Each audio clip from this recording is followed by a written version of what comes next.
Gold hub తాకట్టులో ఉన్న బంగారాన్ని విడిపించి కొనబడును. అదే రోజు ఆన్లైన్ ధరకు కొని డబ్బులు ఇవ్వబడును. హాయ్ హలో నమస్తే, వెల్కమ్ టు అవర్ ఛానల్. నేను మీ శాన్వి. ఎంచుకున్న రంగంలో అత్యున్నత శిఖరాలు అందుకోవాలన్న పట్టుదలతో ఓ చిన్న అద్దె గదిలో ట్యూషన్ సెంటర్ ప్రారంభించారు.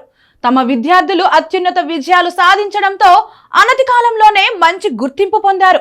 ఆ తరువాత పాఠశాలలు, కాలేజీలు, ఇంజనీరింగ్, వైద్య కళాశాలలు ప్రారంభించారు. ఈ ప్రస్థానంలో ఎన్ని కష్టాలు ఎదురైనా అధిగమించారు. ఎదురైన కష్టాల్ని, ఒడిదుడుకుల్ని చిరునవ్వుతో ఎదుర్కొన్నారు. ఆ ఫలితమే దేశవ్యాప్తం విజయవంతంగా నడుస్తున్న నారాయణ విద్యా సంస్థలు. ఆ విద్యా సంస్థల అధినేత పొంగూరు నారాయణ. ఆయన వ్యక్తిగత రాజకీయ ప్రస్థానం మీకోసం. పొంగూరు నారాయణ 1956 జూన్ 15న నెల్లూరులోని హరనాథపురంలో జన్మించారు. నారాయణ తండ్రి ఓ ప్రైవేట్ బస్ కండక్టర్. దీంతో ఆయన బాల్యం చాలా పేదరికంలో గడిచింది. అయితే విద్యలో ఎన్నడూ వెనుకబడలేదు. ఆయన చదివిన ప్రతి క్లాసులో ఆయనే ఉత్తమ విద్యార్థిగా ఉపాధ్యాయుల మన్నలు పొందారు. కాలేజీలో చదివేటప్పుడు ట్యూషన్లు చెప్పేవారు. చిన్న పిల్లలే కాదు, తన తోటి విద్యార్థులకు కూడా నారాయణ గారు ట్యూషన్లు చెప్పేవారు. ఆయన 1977లో పోస్ట్ గ్రాడ్యుయేషన్ స్టాటిస్టిక్స్ విభాగంలో శ్రీ వెంకటేశ్వర విశ్వవిద్యాలయం నుండి బంగారు పతకం సాధించారు. ఎంఎస్సి అనంతరం పిహెచ్డి చేశారు. ఆ తర్వాత నారాయణ గారు నెల్లూరులోని విఆర్ కాలేజీలో పార్ట్ టైం లెక్చరర్ గా పనిచేశారు. అప్పుడు ఆయన గంట పాటు పాఠం చెప్తే 6 రూపాయలు జీతంగా ఇచ్చేవారట. తాను ఉన్న రంగంలో అత్యున్నత శిఖరాలు అందుకోవాలని పట్టుదలతో ముందుకు సాగారు నారాయణ. కొత్తగా ఏదైనా చేయాలని అనుకునే ఆయన తన ప్రస్థానంలో ఎన్నో కష్టాలు ఎదుర్కొన్నారు. నారాయణ తన కోచింగ్ సెంటర్లో అతి కష్టమైన, క్లిష్టమైన లెక్కల్ని విద్యార్థులకు సులువుగా అర్థమయ్యేలా చెప్పేందుకు కృషి చేశారు.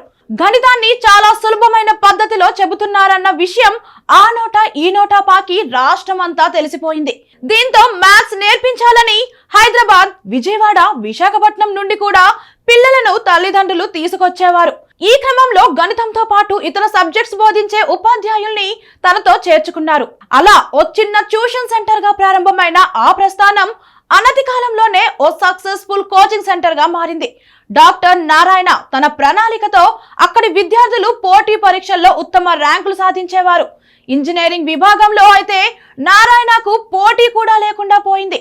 ఎంసెట్ తో పాటు ఐఐటి పోటీ పరీక్షల్లోనూ నారాయణ విద్యార్థులు విజయకేతనం ఎగరవేశారు. 1979లో నెల్లూరులో ఓ చిన్న అద్దె గదిలో మొదలైన నారాయణ సంస్థ ఇప్పుడు దేశం అంతటా విస్తరించింది. ఓ ప్రతిష్టాత్మకమైన విద్యా సంస్థగా ఆవిర్భవించింది. దాదాపు 14 రాష్ట్రాల్లో 4 లక్షల మందికి పైగా విద్యార్థులు, 40,000 మంది సిబ్బందితో విద్యా ప్రస్థానం సాగిస్తున్నది. నారాయణ విద్యా సంస్థలో చదువుకుంటున్న విద్యార్థులు IIT, JEE, NEET, BITSAT, AFMC, AIIMS, JIPMER వంటి ప్రతిష్టాత్మక పోటీ పరీక్షల్లో రాణిస్తున్నారు.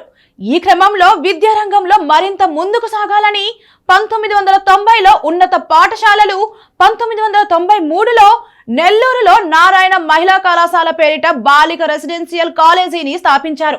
ఆ తర్వాత 1999లో జూనియర్ కాలేజీని స్థాపించారు. అదే సంవత్సరం నెల్లూరు, హైదరాబాద్, విశాఖపట్నం, విజయవాడలో ఐఐటి కోచింగ్ సెంటర్లను కూడా ప్రారంభించారు. 1990 చివర్లో నారాయణ విద్యా సంస్థ ప్రొఫెషనల్ విద్యారంగంలో అడుగుపెట్టింది. ఇక 1998 నెల్లూరులో, 2001 గూడూరులో ఇంజనీరింగ్ కాలేజీలను ప్రారంభించారు. అదే సమయంలో వైద్య విద్యపై కూడా ఫోకస్ పెట్టారు. 1999లో వైద్య కళాశాలను, 2001లో దంత వైద్య కళాశాలను, 2002లో మెడికల్ కాలేజీల పారామెడికల్ విభాగాన్ని ప్రారంభించారు. అదే సంవత్సరం జూనియర్ కాలేజీలు, ఎంసెట్ కోచింగ్ సెంటర్లను తిరుపతి, కర్నూలు, అనంతపురం, రాజమండ్రి, కాకినాడ వంటి పట్టణాల్లో ప్రారంభించారు. ఉత్తర భారతదేశంలోని వివిధ ప్రాంతాల్లో పిఎంటి, ఐఐటి, జేఈఈ కోచింగ్ సెంటర్ల ఏర్పాటుతో నారాయణ విద్యా సంస్థల నేతృత్వం మరింత బలోపేతమైంది. ఈ సంస్థ 2004-05లో కరస్పాండెన్స్ విభాగాన్ని, 2007లో అఖిల భారత టెస్ట్ సిరీస్ ఆన్లైన్ వెర్షన్ ను ప్రారంభించింది. నారాయణ విద్యా సంస్థలన్నింటికీ వెన్నెముకగా నిలిచిన వారు డాక్టర్ పి నారాయణ. ప్రస్తుతం నారాయణ విద్యా సంస్థలు దేశంలోనే 21 రాష్ట్రాల్లో 6 లక్షల మందికి పైగా విద్యార్థులు, 60,000 మందికి పైగా సిబ్బందితో విద్యా ప్రస్థానం సాగిస్తున్నది. విద్యా సంస్థలలో నేడు నారాయణ అగ్రగామిగా నిలిచింది. విద్యారంగంలో విశిష్ట స్థానాన్ని అధిరోహించిన డాక్టర్ పి నారాయణ గారు రాజకీయ రంగంలో కూడా అడుగుపెట్టారు. తన వంతుగా సమాజానికి ఏదైనా చేయాలన్న తపనతో ఆయన రాజకీయ రంగ ప్రవేశం చేశారు. ముఖ్యంగా ఆనాటి ఆంధ్రప్రదేశ్ ముఖ్యమంత్రి నారా చంద్రబాబు నాయుడు స్ఫూర్తి, ఆయన పరిచయంతో నారాయణ రాజకీయాల్లో అడుగుపెట్టారు. తొలుత టీడీపీ సర్వే విభాగానికి పనిచేసిన ఆయన క్రమంగా క్రియాశీల రాజకీయాల వైపు అడుగులు వేశారు. 2004 నుండి 2014 వరకు ప్రతిపక్ష పాత్ర పోషించిన టీడీపీ పార్టీకి వెన్నంటి ఆయన చంద్రబాబు అధికారంలోకి రావడానికి తన వంతు కృషి చేశారు. 2004 నుండి 2014 వరకు ప్రతిపక్ష పాత్ర పోషించిన టీడీపీ పార్టీకి వెన్నంటి ఉన్న ఆయన చంద్రబాబు అధికారంలోకి రావడానికి తన వంతు కృషి చేశారు. అయితే కష్టకాలంలో పార్టీకి తోడుగా నిలిచిన నారాయణను చంద్రబాబు ఎంతగానో ప్రోత్సహించారు. 2014 ఎన్నికల్లో తెలుగుదేశం పార్టీ ఆంధ్రప్రదేశ్ లో అధికారంలోకి రావడంతో చంద్రబాబు నారాయణను మంత్రివర్గంలోకి తీసుకొని సముచిత స్థానాన్ని కల్పించారు. నవ్యాంధ్రప్రదేశ్ అభివృద్ధి ప్రణాళికలు రూపొందించడంలో ఆయనకు భాగస్వామ్యం కల్పించారు. అలాగే ఆంధ్రప్రదేశ్ మున్సిపల్ పట్టణ అభివృద్ధి శాఖలతో పాటు నూతన రాజధాని అమరావతి నిర్మాణంలో కూడా నారాయణ గారు కీలక పాత్ర పోషించారు.